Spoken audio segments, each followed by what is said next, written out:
Keanu Reeves found a second life in his career thanks to the John Wick franchise, an over-the-top smorgasbord of violence utilizing gun fu and various weapon-based action scenes. In the franchise, Reeves plays the titular character, a former assassin for the High Table who finds himself targeted by his former employers for breaking one of their only rules. By John Wick, Chapter 4, the franchise had developed an almost Buster Keaton-styled action format, making some people wonder if anything in the film was realistic. Reeves worked hard to ensure that he performed many of his own choreographed fight scenes and trained to pull off the moves as best he could.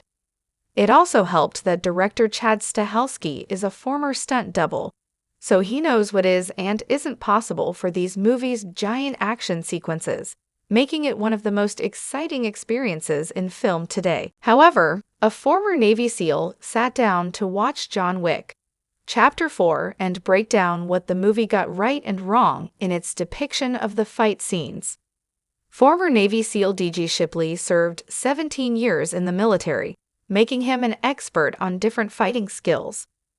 This makes him an interesting person to sit down and look at a franchise like John Wick, and he is uniquely trained to know what would work and what is simply movie magic.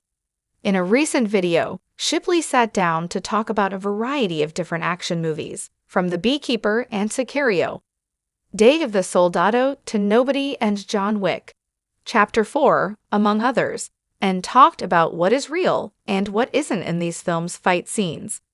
He wasn't as interested in discussing things like the giant John Wick stair fight in Paris. He mainly wanted to break down the close-quarters fight scenes. Shipley works as a knowledge transfer specialist for a tactical training company, so he knows what does and doesn't work in fighting situations.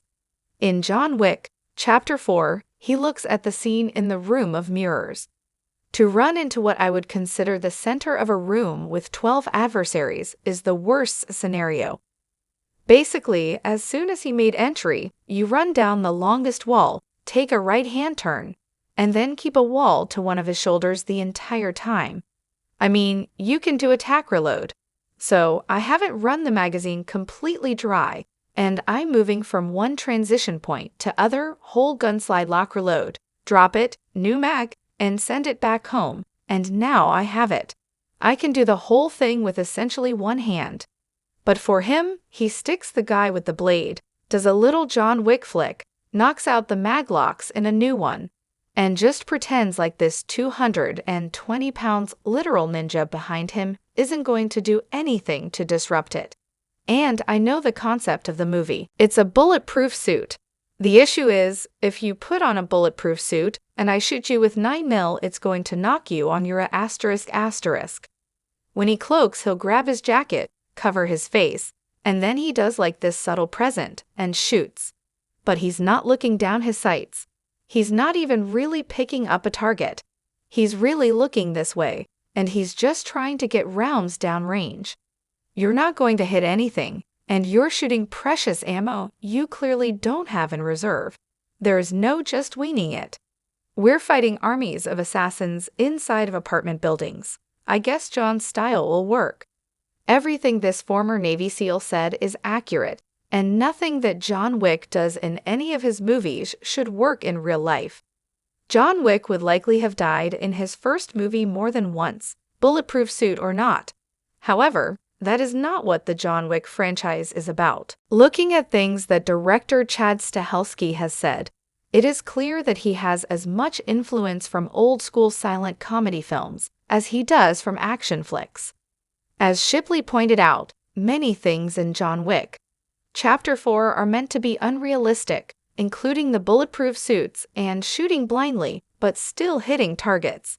He knows that this is all about the excitement of seeing John Wick tearing through villains and coming out beaten and bruised, but still the last man standing. John Wick is a movie that people watch to enjoy the carnage, and Shipley realizes that even though none of the fights are realistic, that isn't why people love the Keanu Reeves franchise as much as they do.